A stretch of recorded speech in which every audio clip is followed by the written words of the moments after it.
தெற்கு கேரளா அதனை ஒட்டியுள்ள பகுதிகளில் வளிமண்டல மேலடுக்கு சுழற்சி காரணமாக விடிய விடிய கன்னியாகுமரி மாவட்டத்தில் கனமழை.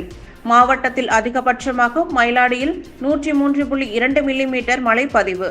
பேச்சிப்பாறை அணையிலிருந்து வினாடிக்கு 2178 கன அடி தண்ணீர் வெளியேற்றப்பட்டு வருவதால் ஆறுகளில் வெள்ளப்பெருக்கு. வெள்ள அபாய எச்சரிக்கை. கரையோர பகுதி மக்கள் பாதுகாப்பான இடங்களுக்கு செல்ல மாவட்ட நிர்வாகம் அறிவுறுத்தல். வங்கக்கடலில் வலுப்பெற்ற காற்றழுத்த தாழ்வு பகுதி காற்றழுத்த தாழ்வு மண்டலமாக வலுப்பெறும். அது புயலாக மாறியுள்ளது. இந்த புயலுக்கு ரமேல் என பெயரிடப்பட்டு உள்ளது. கன்னியாகுமரி மாவட்டத்தின் ஒருபுறம் வங்கக்கடலில் ரமேல் புயல், மறுபுறம் தெற்கு கேரளா அதனை ஒட்டியுள்ள பகுதிகளில் வளிமண்டல மேலடுக்கு சுழற்சி காரணமாக விடிய விடிய கன்னியாகுமரி மாவட்டத்தில் கனமழை பெய்தது. குறிப்பாக மேற்கு தொடர்ச்சி மலை பகுதிகளில் பெய்த கனமழையால் மாவட்டத்தில் அதிகபட்சமாக மயிலாடியில் 103.2 மில்லிமீட்டர் மழை பதிவாகியுள்ளது. பேச்சிப்பாறை மற்றும் பெருஞ்சாணி அணைகளுக்கு வினாடிக்கு 4258 கன அடி தண்ணீர் வந்து கொண்டு இருப்பதால் அணையிலிருந்து வினாடிக்கு 2178 கன அடி தண்ணீர் வெளியேற்றப்பட்டு வருகிறது.